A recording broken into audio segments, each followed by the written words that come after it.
Hello guys, this is Richard Areba Ogachi again, back again to talk about different kind of subjects and of course about life and what life is about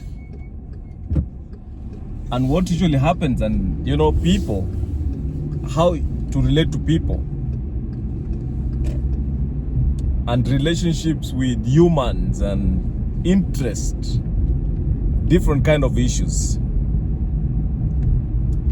So these are the context from like working in the hospital. We work with so many people, different people, doctors, physical therapists, nurses, and techs, and everybody, nutritionists, occupational therapists, all over. I mean, always in healthcare, you have to work as a team. The chemistry is, assuming the chemistry is right, and the chemistry is never always right. The different expectations, especially in the US, there is a lot more higher expectation from patients, I think, than anywhere in the world. One of the contributing factors to that is the patients speak English. They are fluent in English and they know how to express themselves. That's why, and then they know better. Some don't, but most people know better. And they actually have phones and technology to check on, like for example, if there are orders to give certain medications, they check on what is the indication of the medications and how does it affect their lives. So the expectation is higher, of course, and when you have others whose expectation is not as much, of course, and having higher expectation is not a problem. The issue for this particular conversation I'm having right now is when you have expectations, people have expectations, they never get satisfied, and they never get to get enough, so they are always asking for more help and even more help. I know some need more help, of course, and some take advantage because of the amounts they pay through their insurance companies for their care. So it's been very interesting working in a space where the patients have high expectations. Patients know what they have to get, and always, if there is a facility maybe that is short in that, the patients always threaten to take action, legal action. Whereas the African countries, a situation is that most patients' expectation is low, just like general populations, because like this cuts across in all areas, like having the danger of low expectations.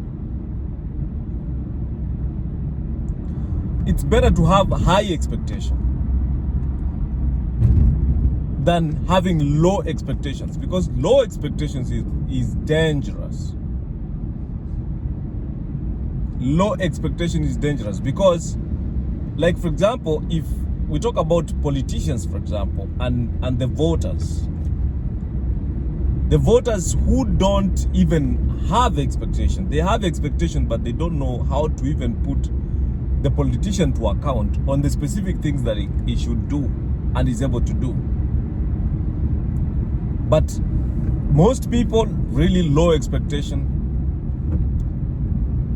in the third world countries, and they also don't have information. Even if they had what they want, they had high expectation. They don't know how to demand that expectation. And that's a recipe for disaster, because they don't know.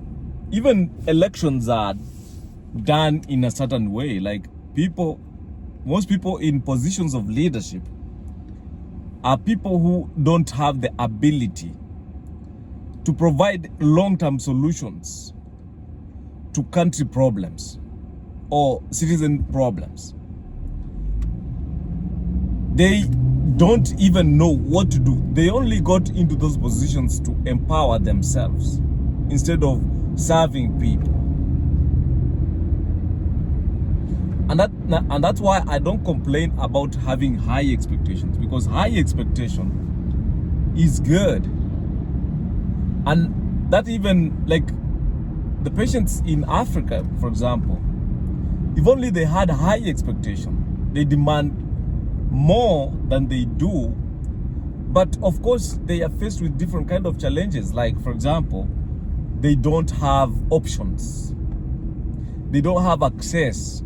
You can easily be chased from a hospital and you can do nothing, because if you don't want care in that hospital, you better go to where your expectation can be met.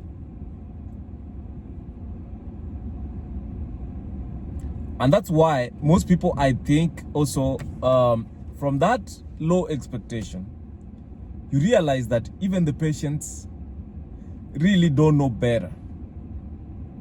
They can't get better. They can never always ask for more, because then some people can, if you expect too much from them, sometimes they profile you as being complicated, as being umblainer, as you complain over everything. So when you're profiled that way, people are always not happy to serve you. I've always seen staff complaining and talking about residents and patients because of their expectation. They're like always complaining and having complaints about a patient, and they don't want to take care of them. Most people like patients who don't complain, patients who don't ask for better, don't ask for too much, patients who have empathy to the caregivers. That's the residents, the nurses and the techs. But anyways, as you demand for better, wherever you are, whatever you do, also even with the care provider, you always have to anticipate that also maybe probably the people that you care about, your family, they also are gonna seek the same kind of care, and they always will want better. They always will want more, like get good service. It's not always about complaining. It's not always about pointing fingers. But we can always learn from these kind of systems. You can always empower patients, because even if you say you are gonna advocate for this patient, you can advocate for them, but they also don't know exactly what needs advocated for. But when they know, the better. Thank you so much, guys. Thank you for joining me. Thank you for subscribing to my YouTube channel, guys. Wish you well in whatever you do, for subscribing to my YouTube channel, and I'll see you in my next video.